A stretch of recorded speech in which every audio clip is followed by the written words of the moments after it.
असम के 26 दिवंगत शिक्षकों के परिवार को राज्य सरकार की तरफ से आज 5 लाख रुपयों की सहायता राशि जारी की गई है। इस पहल के लिए शिक्षा मंत्री रनोज पेगू ने सीएम हेमंत बिश्व शर्मा को धन्यवाद दिया है। शिक्षा मंत्री ने कहा कि पूरे असम में आज फील गुड फैक्टर है। सोमवार से शुरू होने जा रहे गुणोत्सव पर भी उन्होंने जानकारी साझा की। दुर्भाग्यवशतः किबा कारणत मृत्यु हले 5 लाख टकार एककालीन साहाय्य परियाले पाइছিল আৰু তেওঁলোকৰ চুক্তিতে এই কথাটো আছিল।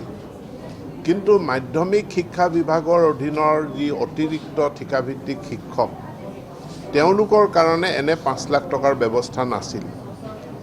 এতেকে ইতিমধ্যে মৃত্যুবৰণ কৰা 26 গৰাকী শিক্ষক তেওঁলোকৰ পৰিয়াললৈ মাননীয় মুখ্যমন্ত্ৰীৰ পুঁজিৰ পৰা 5 লাখকৈ টকা মুখ্যমন্ত্ৰী ডাঙৰীয়াই প্ৰদান কৰিছে।